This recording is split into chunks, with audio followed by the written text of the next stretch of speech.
You're listening to Unbound presents Until They Wake. 7 episodes, 6 lives, 1 impossible convergence. Beth Curry's been chasing these stories for a while now, and she's finally ready to share what she found. It's not what you'd expect. Nothing about this is.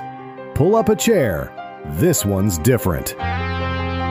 Hey, welcome back. This is Beth Curry, and you're listening to Until They Wake. So far, I've told you about James Cooper, a swim instructor who dove into a cold water at Lake Harmon, Ruth Mitchell, who survived a car crash on a Portland highway when she was about 7 months pregnant. Today's story takes place in New York City, September 2001. I know what you're thinking.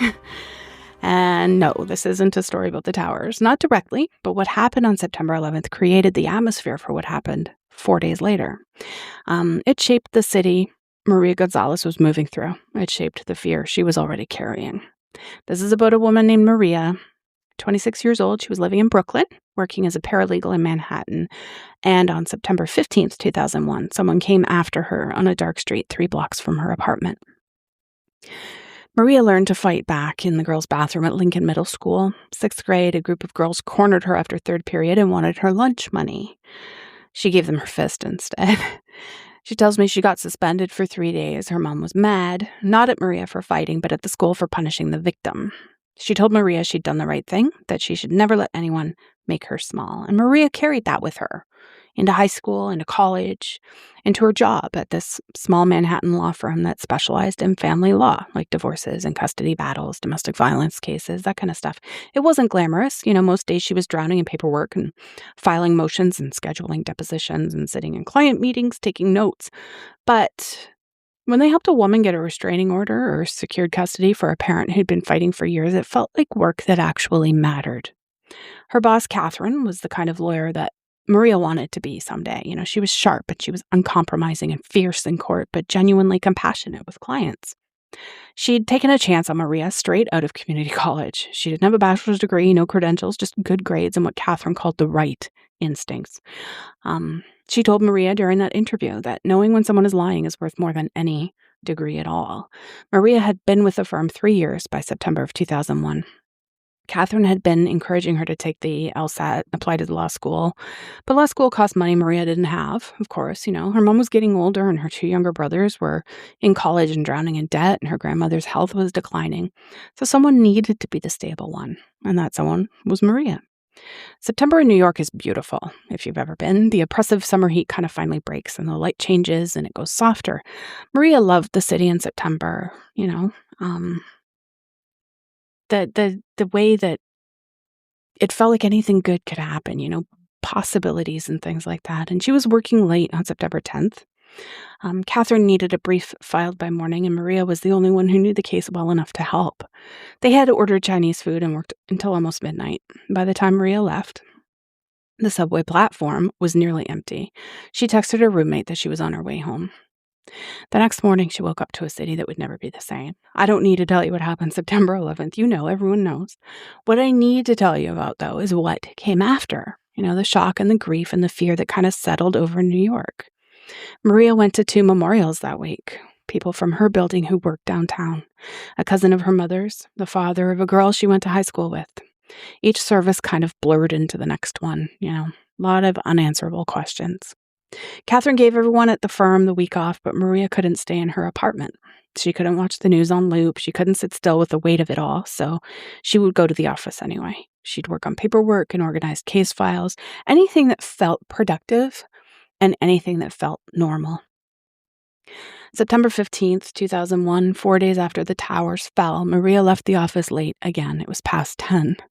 The streets were quieter than they should have been. The city felt different and more afraid. More suspicious. People looked at each other differently. They held their bags closer and they walked faster. Maria had grown up in New York. She knew how to move through it. Keys between her fingers, head up, confidence dry, don't look like a victim. She'd taken self-defense classes. She ran every morning. She refused to be afraid of this city. But on this particular day, none of that mattered. She was 3 blocks from her apartment when she felt someone behind her. Little too close, moving when she moved, stopping when she stopped. She turned around. There's a man there, maybe 30. Average height, dark jacket, hands in his pockets. He asked if she had the time Red flag. Nobody asks for the time anymore. She said no and kept walking. He followed. She walked faster, so did he. 2 blocks from home, 1 block. She pulled her purse a little bit closer, and that's when he grabbed her. Hand clamped over her mouth, something cold and sharp pressed against her ribs. He told her not to scream, just give him the bag. Maria should have given him the bag. That's what they tell you in self-defense class. Give them what they want. Your life is worth more than your wallet. But she was tired. She was tired of the grief and the fear and the feeling that the world was falling apart around her. She was tired of people taking things that didn't belong to them. She bit down on his hand hard, and he jerked back. She spun around and tried to run, and that's when she felt it. The knife, sharp and cold and sudden, sliding between her ribs. Not pain at first, just pressure, and then heat, spreading across her side. She looked down and saw blood soaking through her shirt. The man ran. She heard his footsteps going fast and then fading. Someone shouted. Someone else was calling 911. Maria tried to stay standing. She tried to apply pressure the way she'd been taught, but her legs weren't cooperating. The sidewalk came up to meet her, hard concrete against her cheek. The last thing she remembered before the ambulance was the sound of sirens. They'd been constant since September 11th, background noise to everything, but these ones were for her. Maria woke up in the hospital. She had surgery, they told her. They'd stopped the bleeding, they repaired the damage. The knife had missed everything vital by millimeters. Her mom was there, rosary in her hands. Her brothers, her grandmother, who insisted on coming despite not feeling well. Catherine was there and brought flowers. The police came and took her statement. She described the man, average and forgettable, the kind of face that disappears in a crowd. They said they'd look for him. Their voices said they wouldn't find him. Just another crime in a city full of them. Maria stayed 4 days, and her body healed faster than expected. The nurses kept remarking on it. She'd have a scar, they said, a raised line along her left side, about 3 inches, but she'd be fine. The months after the attack were where Maria's story gets interesting to me, because she went back to work in October. Catherine wanted her to take more time off, but Maria couldn't. She couldn't stay home. She couldn't sit with her thoughts, and she couldn't let the fear win. But she was careful now. She took cabs after dark, and she never walked alone, and she was constantly checking over her shoulder. The man who stabbed her was never caught. The case went cold. She tried not to think about him out there somewhere. Her mom wanted her to move home. Her brothers offered to walk her to and from the subway. Even Grandma, who usually told her to be strong, looked at her with worried eyes. Maria kept telling everyone she was fine, and she was, mostly. She threw herself into work. She took on more cases and longer hours. She did apply to law schools in 2002, and she got into 3. The one she chose was affordable and close and specialized in public interest law, and she started classes in 2003. She worked at the firm part-time. She studied full-time. She ran on 4 hours of sleep and determination. Catherine mentored her through all of it. She helped her outline papers and quizzed her on case law. She wrote recommendations for internships. She told her she was going to be a better lawyer than she had ever been. Maria graduated several years later. She passed the bar on her first try. She got a job at a nonprofit providing legal services to domestic violence survivors. The work was hard. It was heartbreaking sometimes, she said. Women with stories worse than hers, with scars that went deeper than skin, but helping them with getting restraining orders and negotiating custody agreements and all that, standing beside them in court, it made her survival count for something to her. She started teaching self-defense classes as well in 2008, just basic techniques, situational awareness, how to trust your instincts. 20 women per class, she says, all ages, all backgrounds, all trying to feel safer. In a world it didn't always want them to be, right? The scar faded over the years, less pink, more silver. Sometimes she forgot it was there. Sometimes she'd catch sight of it in her mirror and remember everything. But she was still here. She was still fighting and still refusing to be small. In early September 2015, the community center asked Maria to give a talk. It was a self-defense workshop for women, part of a larger safety awareness event. And Maria said yes, because that's what she did. She showed up, she fought back, she helped others do the same. The event was scheduled for, get this, September 15th, exactly 14 years after the stabbing.